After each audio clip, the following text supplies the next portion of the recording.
To the Guardian Credit Union Sunbelt Baseball Championships presented by Troy University. For those in the room, when asking a question, please remember to identify yourself with your name and media affiliation. For those joining us on Zoom, please remain on mute and type your questions into the chat. We're joined now by Southern Miss, led by head coach Scott Berry. Coach, would you please begin with an opening statement and introduce your player?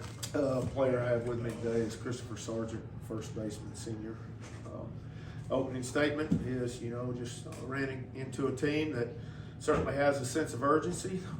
Backs are against the wall.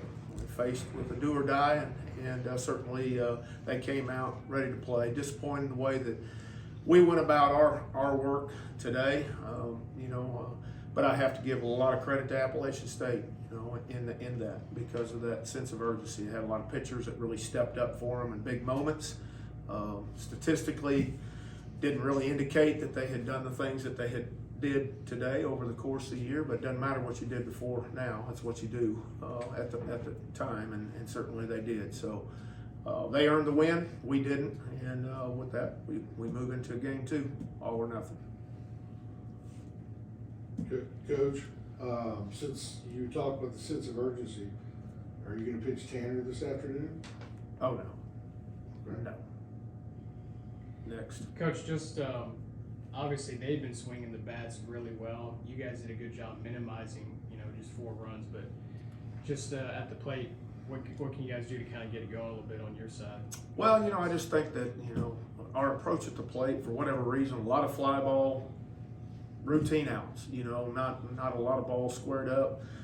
Obviously, the one that's here with me today, Christopher Sargent, had a great plan, had 3 hits, but they were 3 solid barreled up hits. And, outside of the 1 inning where we scored the 2 runs, where Pato was able to go first to third on a wild pitch to set up the sac fly from Etzel, and then the home run from Dickerson. We just wasn't a lot of threat there. I think there was a couple of times we had a runner at second with 2 outs, but just weren't able to get that knock when we needed it. But the swings at the plate just weren't very competitive in the fact that there were just a lot of lazy outs with it. Coach, this one's for you, Christopher Sargent, Scott Kirk, WAM. How do you think you guys can kind of turn this and use it as a wake-up call? Well, I drew from the experience at Coastal Carolina. When we got gut punched there, I feel like that we got gut punched in the fact that we had a team with that sense of urgency that took it to us, and we didn't respond back like we needed to. And I'm not saying here that our guys didn't care to win. They did, but we just didn't do the things, the adjustments that you got to make through the course of a game to put yourself in that position. So certainly in the post game, it was emphasized that the sense of urgency obviously needs to be in this next game. There's no guarantees that you're in a regional, so in my mind, you're playing either to continue on with your season or you don't. Coach, there have been a few situations this week where the leverage against your pitching staff is ticked up because of some miscues in the infield. What have you seen in that regard? Of course, that 6th inning, there were two plays there in that inning that we could have minimized. May have gotten out there with no runs given up, but defensively we broke down. Ball hit center field. Etzel, I think you ask him, he'll tell you I should have caught the ball, and if not, I should have doubled him off second base. Just not thinking where we need to be. Cross, it came in relief of Adams, got a big double play in the 5th, but there in the 6th, they get back-to-back hits. They bunt. We have a lead guy. Didn't look like he was anticipating the lead runner and got caught off guard when somebody yells 3 and we throw wild, and it just kind of starts building itself.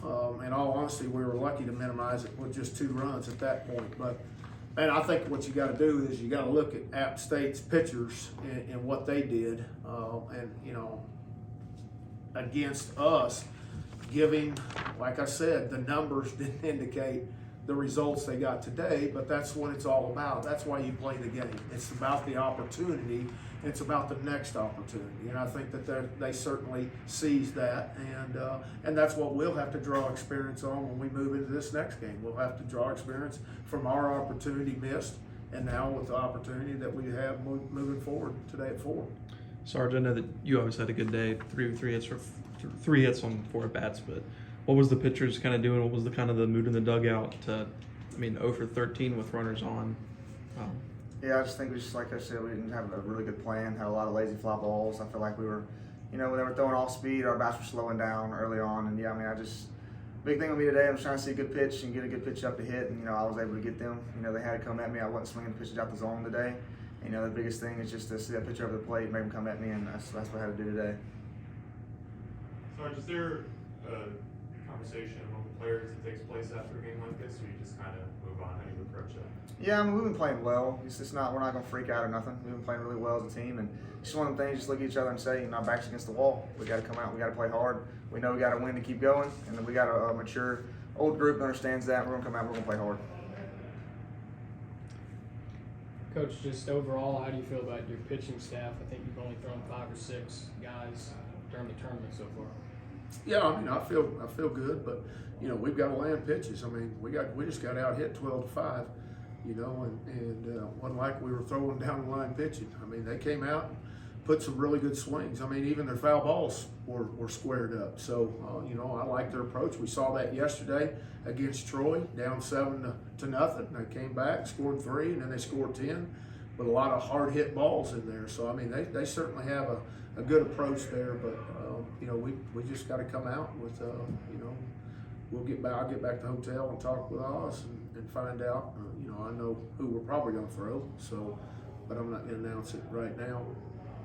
But we've won 17 of 19 games. Not like we've been playing bad. We unfortunately just picked a bad time after a day off, and yesterday I know people asked about that, and I said, hey, that's the way the format is. If you'd laid it on there and you'd said, hey, rather have a day off, you'd rather play with the expense of a loss, I'd say I'll take the day off after winning. But you're always a little worried that you get out of your rhythm a little bit. So hopefully that loss will kind of put us back into where we need to be with our focus. Coach, I know that not a lot of 9 a.m. starts either. It seemed really early, and App State has had a 9 a.m. start each of the last 3 days. Yeah, that was our first one. But when I came out of my hotel room and I looked down the lobby at 6:30 when we were supposed to eat breakfast, everybody was present. So I was really excited. I was like, hey, we're ready to roll. In all honesty.